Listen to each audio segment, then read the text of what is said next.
Ginawang sufficient in grounds ng House Justice Committee ang dalawang impeachment complaints laban kay Vice President Sara Duterte. Ibig sabihin, may basihan na ang mga reklamong inihain sa bise. Nasa frontline ng balitang yan, si Marian Enriquez.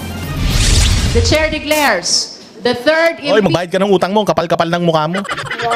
Inang pangit-pangit mo na, hindi ka pa nagbabayad ng utang. Mahal-mahal ng damit mo, mahal-mahal ng mga diamante mo, hindi mo mabayaran yung utang mo, kapal ng mukha mo. Oh, may grounds daw. Anong grounds? Hindi nila sasabihin. O, di okay. Ayaw nyo sabihin yung grounds eh. impeachment complaint sufficient in ground. Hearing no objection, the chair approves the Nag-hearing pa kayo. Dapat di na kayo nag-hearing. Dapat ginawa nyo na lang yung katulad nung ginawa nyo nung nakaraan. Alam nyo kasi, itong hearing na ginagawa nila ngayon, formality na lang yan. Natatandaan ninyo, nung nakaraang impeachment, may ganito ba? Wala. Meron bang hearing ng sufficient in form? May hearing ba ng sufficient in substance? May hearing ba ng sufficient in ground? Wala. Oh, basta in-impeach na lang nila. Shinortcut na nila kasi ganun din eh. Magmi-meeting pa tayo. Magbibihis pa tayo. Ilang araw pa tayo rito. Mag-iina-inarte rito. Eh ganun din naman. Gusto lang naman natin ma-impeach si Inday Sara. So ngayon, dahil sinabi ng Supreme Court, hindi kayo dumaan sa tamang proseso. So, ginagawa lang nila yung proseso. Pero yung resulta niyan, parehas pa din. Parehas pa din, the likelihood that Inday Sara will be impeached in 20th Congress is at least mga 70%. 70%, oo. Bakit hindi 100%? Kasi nga, nag-declare na si Inday, natatakbo siya sa 2028 at si Inday ang pinakamalakas na kandidato sa 2028. So whoever hinders yung pagtakbo ni Inday Sara sa 2028, which is yung mga pipirma sa impeachment na ito, that will be the end of your career. You will be listed in the history of Philippine politics as mga tao, mga congressman na pinigilan ang development ng bayang Pilipinas. Bakit? Bakit ko sinabi na pinigilan ang development ng bayang Pilipinas? Tingnan niyo yung pinakita ko kanina. Mga Duterte, since 2000 or 2000 to 2025 to 2026, umangat ang Davao City. Imagine niyo kung naging presidente si Pangulong Duterte, umangat tayo. Kung magiging presidente si Inday Sara, sigurado aangat tayo. At kung masusundan pa si Inday Sara ni Basti Duterte, mas aangat pa tayo. Bakit? Nagawa nila yan sa Davao eh. Dating tindero ng prutas, ngayon, sila? Mayabong na sila. Lahat na ng klase ng negosyo nandiyan. Lahat na ng klase ng gusto mong meron dito sa Metro Manila, nandiyan na sa Davao City. That is because magaling ang mga Duterte. Now, if you sign this impeachment ni VP Sara, pinigilan mo yung chances na magkaroon ang Pilipinas ng leader na magaling, leader na maayos. So ibig sabihin, tarantado ka. Gusto mo Pilipinas laging mahirap, gusto mo Pilipinas laging magulo. Kaya gusto mo ilagay diyan ulit, kundi tao ni Bongbong na may pamilyang magnanakaw, mga dilawan tae na mga wala rin nagawa sa Pilipinas. Tandaan niyo yan. Galing, no? motion. The fourth impeachment complaint is declared sufficient in grounds. Hindi na nagbotohan ang komite. Wala na kasing tumutol sa mosyong ideklarang... Wala nang tututol. Nakaraan nga, tumuloy-tuloy. Wala nang ganito. Kaya lang nagkaroon niya ng ganyan. Kasi nga, para sa masabi lang na sumunod sila sa protocol. Na sumunod sila sa proseso. Ayan. Kaya nga si Inday Sara, sabi ko, di ba? Huwag ka na sumagot, Inday. Sumagot pa rin naman si Inday. Pero hindi siya nagpakita ng mga ebidensya na pwede nilang gamitin against her. Bakit? Kasi nga, sure ball na yung impeachment dito. Pagdating sa impeachment court, doon maglalaban-laban na tayo on national TV, pagalingan na tayo ng ebidensya, magkakapahiyaan dyan. At kapag nagkapahiyaan dyan sa Senado at hindi na-impeach si VP Sara at naging presidente siya sa 2028, etong mga pumirmang congressman na ito, kung ano yung kinakatakot nyo ngayon, kaya kayo pipirma sa impeachment, mangyayari yan sa inyo kung congressman pa rin kayo sa 2028 onwards. Ano lang ba ang kinakatakot nyo? Bakit hindi kayo pumirma? Kasi ayaw nyo na yung distrito ninyo mawalan ng pondo. Kasi sinasakal nila yung pondo. Pagka hindi ka pumirma, wala kang pondo. So pipirma ka ngayon para sa pondo. Ang masama niyan, hindi mai-impeach si Inday. Nasa guhit na ng palad ni Inday na magiging presidente siya ng Pilipinas. Pipirma ka pa rin. Pag siya na presidente ng Pilipinas, bibigyan kitang budget. Putang ina mo, ha? Bubuhayin ko yung syudad mo. Ulol ka? Gusto mo akong ipatanggal, di ba? Oh, yan na yun. So yung kinakatakot ninyo, kaya kayo pipirma ngayon, mangyayari sa inyo. So kung ako sa inyo, ano nyo na yan? Sumuko na kayo. Because even if Inday Sara will be impeached here, the fact na hindi na ninyo makukuha yung halos 80% or 90% ng boto dito sa Congress, itigil nyo na yan. Huwag na kayong sumama dito. Kung mahal ninyo mga distrito ninyo at kung mahal nyo bayang Pilipinas, pabayaan ninyo na maging presidente si Inday Sara. Baka sakali mangyari sa atin yung nangyari sa Davao City na since 2000 hanggang ngayon, naging number 1 sila sa pinakamayaman or pinakaumunlad na bansa sa buong Pilipinas. Oh, galing. Sufficient ang grounds ng 2 impeachment complaints laban kay Vice President Sara Duterte.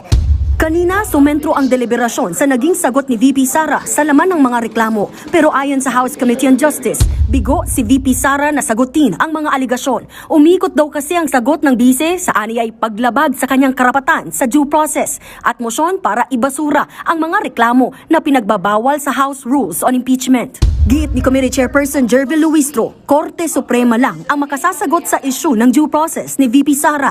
Nabigyan naman daw ang bise ng oportunidad para sagutin ang mga aligasyon. It was not substantially availed. The only option we have is to continue on this impeachment proceeding for as long as there is no TRO yet. Kasi tinan mo. Nagpasa si Inday ng sagot. Dapat sasagot pa yung prosecution. Yeah? Dapat sasagot pa yung mga nagdemanda. Tinan mo, hindi na sila sumagot. Bakit? Wala silang pwedeng sagutin dun sa binigay ni Inday.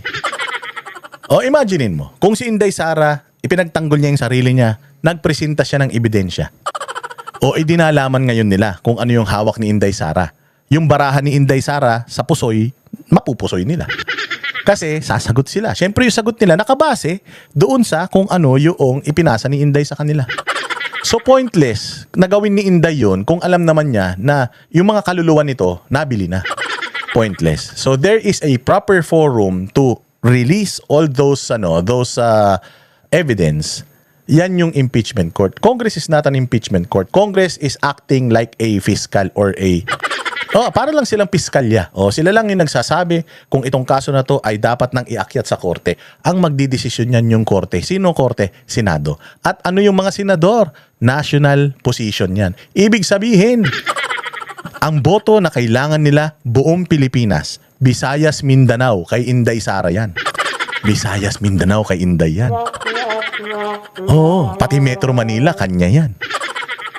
Paano? Kung ako senador, tatakbo ako sa 2028. I-impeach ko si Inday Sara. Ano mangyayari sa akin? Mananalo ko? Hindi.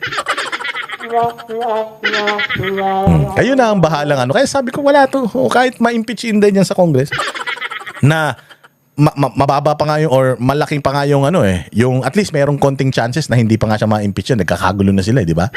Kumalas na yung NUP, kung ano-ano, di ba? Nagkakagulo-gulo na sila. Marami na din mga congressman na parang ayaw na, hindi na nag-iingay, di ba? Sabi ko sa inyo, itong mga to kasi, bayad na mga yan. Mga yan, paldo na yung mga yan. Kaya kailangan nilang gawin yung trabaho nila. Last na nila yan . So they're still trying, they're still hoping na magmaterialize itong kanilang kadimonyohan and eventually magtuloy-tuloy pa yung kanilang pagiging paldo. Kaya lang, wala na . Tapos na laban . Nung nagdeklara si Inday Sara, kulang na lang itaas ng taong bayan yung kamay niya . And for as long as there is no adverse declaration yet of the highest tribunal.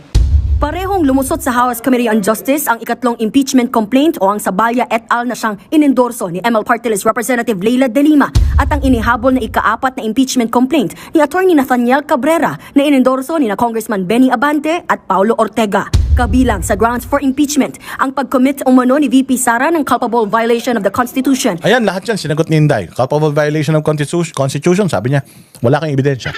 Bribery, graft, and corruption, wala kayong ebidensya. Puros testimonya, chismis. Betrayal of public trust, wala rin kayong specific grounds for that. Allegations of misuse of confidential intelligence funds, meron akong sa COA. Modified opinion sa COA. Walang problema COA. Kinlear na din ako ng COA. Sinagot lahat ni Inday, kaya lang hindi nagpakita si Inday ng ebidensya na hawak niya. Siyempre, papakita ko ba yung baraha ko? Naglalaro tayo ng baraha. O nagche-chess tayo, sasabihin ko ba sa'yo kung ano yung move ko? Siyempre hindi. Kita-kita tayo dun, galingan ninyo. Damihan nyo yung ebidensya ninyo kasi kompleto na kami. 3 years na namin pinapractice to eh. At betrayal of public trust dahil sa plunder, malversation at graft sa questionableng paggasta ng higit 612 million pesos na confidential funds at pagbabanta ng bise sa buhay ni Pangulong Bongbong Marcos, First Lady Liza Araneta Marcos at dating House. Pagbabanta, sinabi na ng mga abogado, walang pagbabanta. Conditional, yung kanyang threat, conditional. So hindi siya direct threat. Unexplained wealth, wala naman sinasabi. Alin, specifically, yung ninakaw kong yaman. Sa mga properties ko, alin dyan yung na-acquire ko illegal. Walang ganon. Pinapasubpina pa nga yung kanilang yung kanilang bank record. So ibig sabihin, wala silang ebidensya. Maghahanap sila ng ebidensya doon sa mga bank records nila. Di ba? Sinagot ni Inday Sara. Pero hindi nga lang niya pinakita yung mga ebidensya niya. Bakit sinasabi niyang walang basihan lahat ito? Papakita niya yan sa proper forum. Speaker Martin Romualdez. Sinubukan pang questionin ng kilalang kaalyado ng mga Duterte ang proseso ng komite. Madam, di po dapat we should have determined the sufficiency in ground before we voted for sufficiency in form and substance. Secretariat, perhaps we need to provide him a copy of the rules. Encourage all members, even non-members, no, na sana po basahin po natin yung rules para hindi po tayo nalilito at nang sa ganun po ay maiwasan. Itong tao na to, laglag na balikat nito eh. Laglag na balikat nito. Alam niya eh, na pag nanalo si Inday, yung mga ginawa niyang bahay ng Kalapati, mga barangay hall sa Manila, hahabulin siya. Kasi sabi ni Inday, yung mga tira niyo sa akin personal, yung mga ginawa niyo sa akin personal, politika man yan. Pero yung mga ginawa niyo sa bayang Pilipinas, yung mga ginawa niyong pagnanakaw, pang-aabuso sa kapangyarihan, pang-aabuso sa karapatang pantao ng mga Pilipino, hindi ko yan, hindi ko yan papayagan. Hahabulin ko kayo. Pero yung mga kung anong pinagtatawag nyo sa akin, kung anong paninira nyo sa pagkatao ko, okay man lang yun. Pero sa mga ginawa nyo sa Pilipinas, hindi ko yan kakalimutan. Kaya ito, kabado na to. Kabado to. Sigurado, bubuksan lahat. Putaragis, bubuksan lahat. Kung ako sa'yo, sunugin mo na lahat ng mga papeles mo. 2 taon, 1 taon na lang yan. Chuwa, galingan mo. Po natin yung mga tanong. Di ba yan? So, sufficient informed substance. Okay. Sana naintindihan nyo, ha? Pinaghirapan ko i-explain yun. Pinaghirapan natin i-explain yun, ha? Dito naman tayo.